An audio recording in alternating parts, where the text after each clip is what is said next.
Yuk like dulu terus share ke grup atau story kalian. Novel Askadina nunggu dukungan kalian nih. Makasih ya. Bab 7459. Kohei Kikuchi sama sekali tidak keberatan atau menolak permintaan Wu Bolin. Tanpa berpikir panjang, ia langsung berkata dengan hormat. Suatu kehormatan bagi saya untuk dapat mati demi Anda, Guru. Yakinlah, saya akan menjamin dengan nyawa saya bahwa rahasia Anda tidak akan terungkap. Wu Bolin mengangguk puas. Lalu dia berkata kepada Kohei Kikuchi, "Sekarang lindungi jalan mundurku sesuai rencanamu." Hebat, orang sungguhan. Tanpa ragu-ragu, Kohei Kikuchi langsung berbicara melalui interkomnya. Kendaraan lain, segera bergerak ke belakang saya untuk memberikan perlindungan. Atas perintah, kendaraan-kendaraan lain dengan cepat bergerak ke belakang kendaraan ini, sementara serangan penjepit Amerika terus mendekat. Kohei Kikuchi berkata kepada Wu Bolin, "Guru, semakin dekat mereka, semakin besar titik buta yang akan diciptakan kendaraan kita bagi radar. Begitu mereka sedikit lebih dekat, Anda bisa melarikan diri." Wu Bolin mengangguk sedikit dan menghela napas pelan. Ketamakan manusia itu seperti ular yang mencoba menelan gajah, atau mencoba mencuri ayam tetapi malah kehilangan nasi. Sekarang, kita tidak hanya kehilangan istana Wuhan, tetapi penjelajahan kita di Antartika juga akan terpaksa dihentikan. Pada saat itu, konvoi militer AS masih melakukan pengejaran. Meskipun kendaraan militer AS semuanya adalah kendaraan militer, kendaraan tersebut tidak dirancang untuk wilayah kutub. Jadi, bahkan dengan kecepatan penuh, mereka tidak dapat mengejar kendaraan salju tim ekspedisi Jepang. Melihat bahwa mereka tidak dapat mengejar, militer AS menggunakan saluran publik untuk menyerukan, "Kendaraan tim ekspedisi Jepang, jika kalian tidak berhenti, kami akan menembaki kalian." Setelah itu, serangkaian puluhan tembakan meriam terdengar, dan senapan mesin Amerika meledakkan serangkaian kawah es besar di depan mobil salju tersebut. Senapan mesin itu tidak terlalu ampuh dan mudah diblokir oleh pelindung apapun. Masalahnya adalah, kendaraan salju itu sama sekali tidak memiliki pelindung. Jika terkena tembakan, satu tembakan saja dapat membuat lubang besar, dan orang-orang di dalamnya kemungkinan besar akan tewas atau terluka. Kohei Kikuchi berkata kepada Wu Bolin dengan ekspresi serius, "Guru, bajingan-bajingan Amerika ini benar-benar telah menembaki kita. Jika Anda tidak segera pergi, Anda mungkin akan terluka secara tidak sengaja oleh mereka, dan itu akan menjadi masalah besar." Meskipun Wu Bolin tahu bahwa senjata modern sangat ampuh, dia tetap terkejut dengan kecepatan dan daya hancur senjata ini ketika melihatnya ditembakkan untuk pertama kalinya. Puluhan tembakan meriam itu dilepaskan dalam waktu hampir 1 detik, dan kawah akibat ledakan langsung muncul di depan kami begitu suara itu terdengar. Perbedaan antara keduanya hampir seketika, yang menunjukkan bahwa kecepatan peluru hampir sama dengan kecepatan suara. Jika ia melancarkan serangan dengan kekuatan penuh, ia bisa mencapai kecepatan itu, tetapi untuk melakukannya secara terus-menerus akan mustahil. Karena itu, ia merasakan campuran kekaguman dan kekhawatiran terhadap persenjataan modern.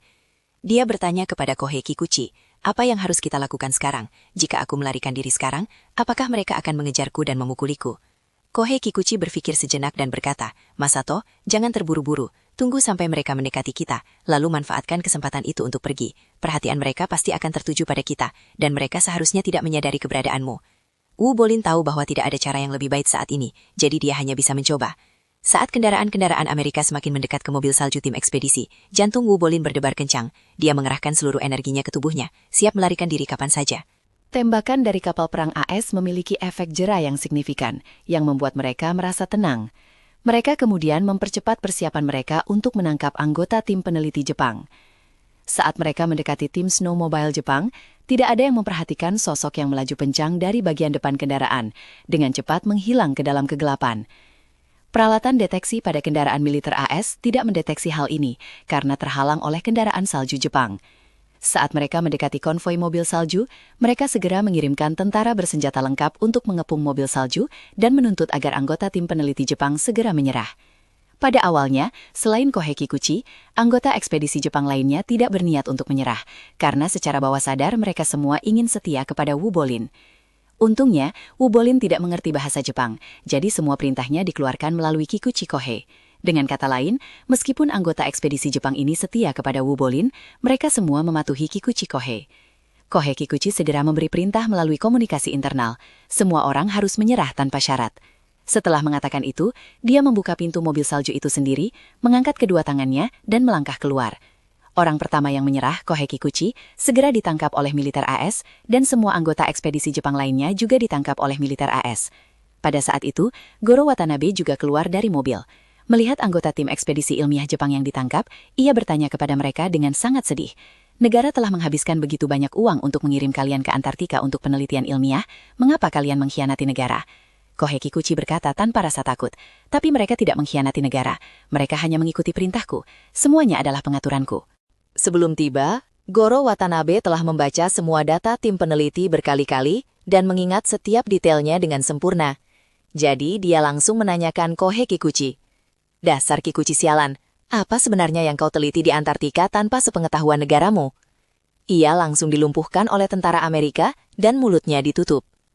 Militer AS juga menyadari bahwa tindakan orang-orang ini tidak normal dan pasti ada rahasia yang tak terungkapkan. Oleh karena itu, mereka ingin mengirim orang ini ke stasiun McMurdo sesegera mungkin untuk diinterogasi. Jadi, apapun rahasia yang terlibat, mereka harus menjadi yang pertama mengetahuinya dan tidak membiarkan Goro Watanabe sampai di sana terlebih dahulu. Sebagai orang kedua dalam komando Kementerian Pendidikan, Kebudayaan, Olahraga, Sains dan Teknologi, Watanabe Goro langsung ditutup mulutnya oleh dua tentara dan dibawa kembali ke kendaraan lapis baja. Meskipun sangat tidak senang, ia tidak berdaya saat itu dan bahkan tidak dapat menemukan cara untuk protes. Segera setelah itu, seluruh anggota tim peneliti, termasuk Kohei Kikuchi, diantar ke kendaraan lapis baja militer AS. Kendaraan lapis baja ini terbagi menjadi dua kelompok. Satu kelompok membawa Kohei Kikuchi dan timnya ke stasiun McMurdo, sementara kelompok lainnya membawa Goro Watanabe menuju stasiun penelitian Jepang. Goro Watanabe tidak punya pilihan selain menerima pengaturan keras yang dibuat oleh militer AS.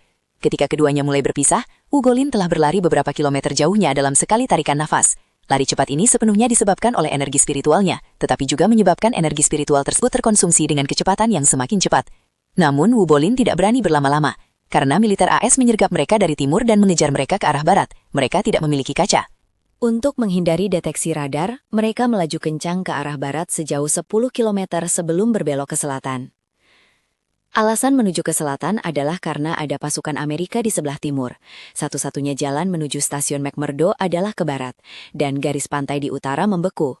Jadi, melarikan diri ke selatan adalah pilihan terbaik.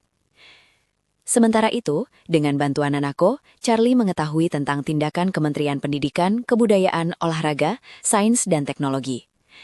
Ketika dia mengetahui bahwa mereka diam-diam bekerja sama dengan militer AS untuk mulai menangkap anggota tim ekspedisi yang berkhianat, dia akhirnya menghela napas lega. Intervensi besar-besaran militer AS di Antartika benar-benar mengacaukan rencana Wu Bolin. Tidak hanya dia dan ketiga wanita itu lebih aman, tetapi hal itu juga sangat merusak rencana awal Wu Bolin. Selama Anda menghindari berpapasan dengannya, ancaman potensial ini akan sepenuhnya hilang.